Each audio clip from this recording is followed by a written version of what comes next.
Hello and welcome to our lesson. Today we are talking about деепричастие, a term that can translate into English as gerund, verbal adverb, adverbial participle, but I like the term gerund. First, we are going to discuss what it is. Next, talk about why we need the gerund. Then we will look at some examples of how the gerund is used in Russian. And then at the end, if you are interested, you can see some bonus information, tables, showing you how to form your very own gerund. What is a gerund? Let's take a closer look at the word деепричастие. The first part is дея, which relates to the word действие, action. Деепричастие gives additional action. Let's take a look at what that means. We have a picture here of a girl who is lying down and reading. We can express this with two verbs in Russian, читает и лежит, or we can express what's going on with a main verb and a gerund, читает лежа. Before we go too far, how can you recognize gerunds? Let's review the endings. The imperfective endings for gerunds are a or ya. And of course, if they're reflexive, add an s and soft sign. Perfective endings are typically v, sh, vshis if reflexive, or ya for some verbs of motion. What does the gerund mean? First of all, the gerund is used to indicate time. Мама поцеловала Машу, провожая ее в школу. Mama kissed Masha when she was seeing her off to school. The gerund провожая answers the question когда? Next, the gerund to designate manner. Мы шли, беседуя. We walked, talking. How did you walk? Talking. So, if we can answer the question как, then this is a gerund indicating manner. Next, the gerund can indicate reasons.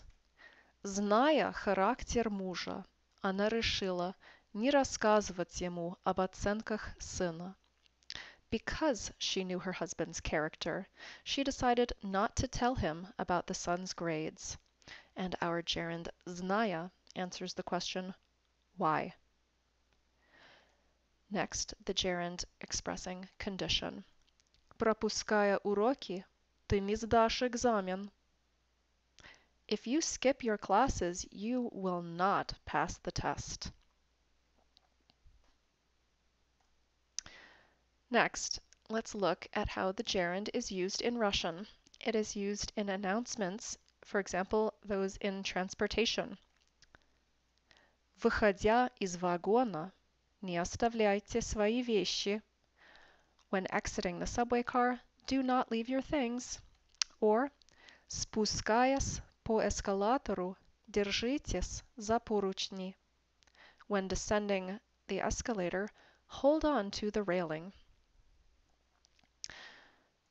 Now my question for you, can you pick out the gerunds in these two phrases?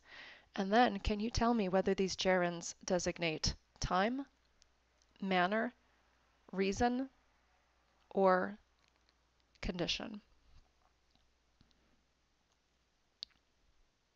That's right. Выходя and спускаясь, and they designate time. Next, the gerund is used very often in recipes in Russian. This is a recipe for draniki. Can you find how many gerunds are used in this recipe? You can pause the recording here to read the recipe carefully. Otherwise, I will give you the correct answer in 3 seconds.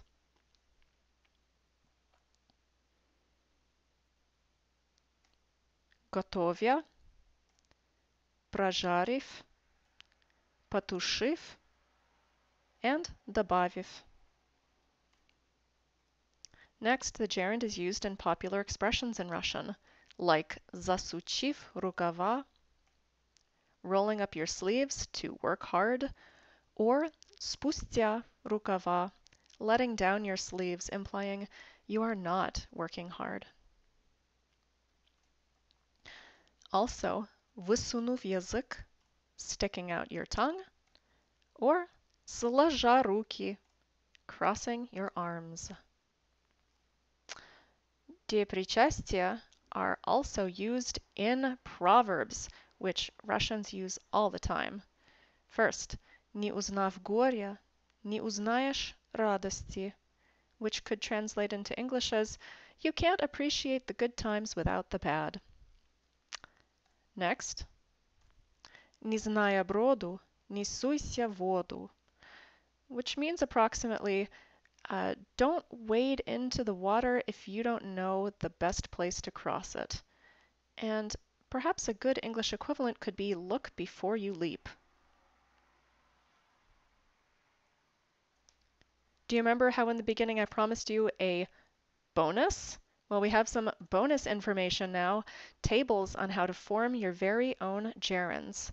I am going to go through the tables quickly, so if you would like to look at them in more detail, please pause the recording. First, this table, the formation of imperfective gerunds. Imperfective gerunds are formed from the present tense, они, form of the verb. Here they are. Moving on to the next table. These are imperfective verbs that do not form gerunds. And the third table, how to form perfective gerunds. The perfective gerund is formed from the past tense verb stem. And here is this table. Once again, pause this if you would like to take a closer look. Now we are at the end of our presentation. I hope you found it useful. Thank you.